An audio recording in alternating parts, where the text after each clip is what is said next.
What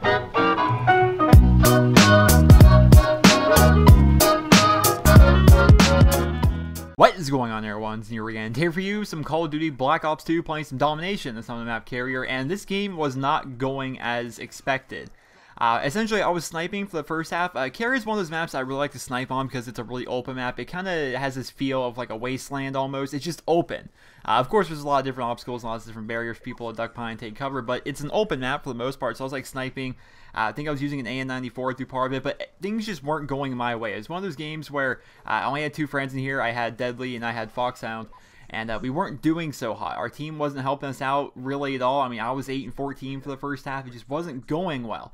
Pull out the PDW, I pull out a gun that I'm comfortable with, I pull out a gun that I can rush rather well with, and my goal throughout the second half was to just take the flags, dominate their faces, and that's what happened. It's a pretty cool gameplay overall. What I wanted to talk about for this video was downloadable content here in Black Ops 2 and what I hope to see throughout some of the DLC. So I saw the trailer for the first DLC drop, Revolution, that's coming out, and I'm pretty stoked, to be honest. Grind looks awesome. I can't wait for Grind. I can honestly just picture myself taking like an RCXD in a private match and just riding it up and down the half pipe just for fun. Like, it's gonna be a fun map. I'm also pretty excited about the snow one. I don't remember what it's called though. But either way, all of it looks pretty good. Mirage looks pretty good. I mean, right? I mean, is it called Downhill? I think it's the snow map's called Downhill. But what I'm actually worried about, obviously I'm excited about the zombies and the Peacekeeper SMG and all that, but the biggest thing for me is how are the maps gonna play? Because DLC in Call of Duty is really hit or miss if you think about it. The Call of Duty 4 DLC was rather good. They only had one DLC drop. That DLC drop featured Broadcast, which was a fan favorite. It really was. Creek was a rather fun one. Everyone seemed to like Creek, and Chinatown was just phenomenal. Everybody loved Chinatown.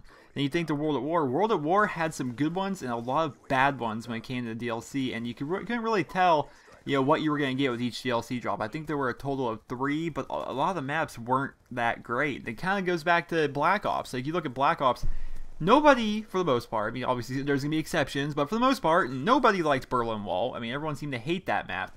There was just so many different maps, and there very rarely with DLC drops does it seem nowadays, if you go to like Modern Warfare 3 or if you go to Black Ops 1, it seems as though the DLC seems to get worse and the maps just aren't good. What I'm hoping for with the DLC drops here in Black Ops 2 is that they open up the maps a little bit. Some of my favorite maps here in this game, for one, would be Standoff. I like Standoff, and Standoff plays like a typical Black Ops 1 map. I really like it. I like Carrier here because it's open. It's not... it seems as though Call of Duty lately, you know, Modern Warfare 3 and Black Ops 2, has been leaning towards this tight corridor, choky, you know, constant people running, people being within 2 feet of you areas, which that's okay for certain maps, but when every map for the most part features that kind of aspect, that kind of play style, I don't like it as much. It kind of takes away the fun of it. So when a map like Carrier comes up, I always vote for it because it's so much different than, you know, all the other maps in the game. Whereas it's open, people aren't constantly in your face. It's kind of like you're fighting down range. You have to think, you have to be smart to actually make your way across the map. I like that aspect of it. That's what I'm hoping to see in the DLC, and not just Revolution, but the DLC, there's 4, right? Am I correct on that? I think there's going to be 4 DLC drops. For every DLC drop, I would love to see minimum 2 maps come in that are maybe the size of Carrier, or at least kind of play like Carrier, right? If you even think the Turbine, right? Turbine's one of the biggest maps in the game. If you think about it, it really doesn't play like a big map. I mean, it plays like a big map in the sense that, you know, you may not see somebody for a little bit. Maybe you go 30 seconds without spotting somebody. But when you do see that person, he's like 2 feet in front of you, and you guys are in bad breath distance. You're like, oh boy, and then you guys go at it. You know, that's what I would like to see happen here in Black Ops 2. That's what I would like to see for future DLCs. Call of Duty's been changing, it's been evolving. If you think back to, let's say, Modern Warfare 2, all the maps were relatively big, except for Rust. You know, you think of Invasion, right? That was a rather big map. If you spawned on C, it seemed like you were an eternity away from A flag. You know, it seemed like there was no way the enemy teams would get in your spawn, and then if you did make it into their spawn, it was really good, because, you know, you're so far in there, and they have no idea where you're at, because such a big map, so much cover. It's really similar to Carrier if you think of the map Invasion from Modern Warfare 2. You think the Wasteland. Wasteland was my favorite map in that game. That's one of my favorite maps of all time. I love Wasteland. It's so big and so open. I love that aspect of it. I love the big open maps, the big open fields, and I would love to see that be featured a little bit more. You know, you picture Black Ops. A lot of people honestly didn't like Array. I think Array was good. I did. I think, honestly, the core of this, where this all stems from, is I come from a World at War background. World at War, Call of Duty, World at War, the World War II shooter. was my first Call of Duty that I really spent time on. I put about 30 days into it.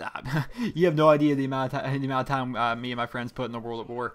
I was actually ranked 2,000 in the world all time in World at War before the mods came in for total score, because we played so much Search and Destroy, and Search and Destroy is the best way to get scored in that.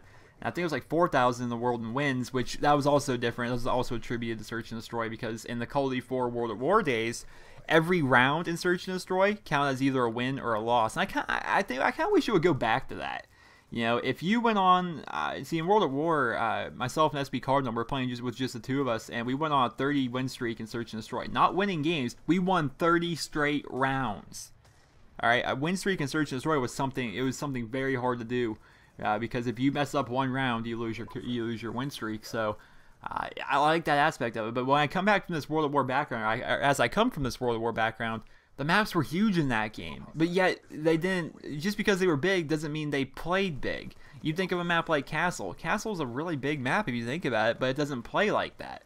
And I would kind of like to see more creativity with the maps instead of just these tight corridors, these tight choke points, to kind of make the game a little bit more fresh. Because all the maps seem to, I mean, obviously they look different, but they kind of feel the same way when they play. It's just this close quarter. SMGs dominate, and that's probably the biggest problem with me is assault rifles are severely hindered in this game just because of how difficult it is to actually, you know, use an assault rifle close range, because you're always in these close range environments where an SMG will dominate any given time. So hope you guys all enjoyed the video. We made the don't you love how we were losing going into halftime, and then we blew them out by like 70 points? Yeah. But I hope you guys all enjoyed the video. Let me know your thoughts in the comment section below. What were some of the favorite maps you have in Call of Duty, and what would you like to see in the future from DLC? Don't just like pick like a map from Black Ops.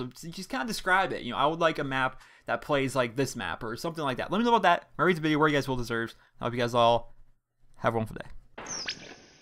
I was banging 7 grand rocks, that's how I roll. Winning. I got 1 gear, go. Winning. Are you bipolar? I'm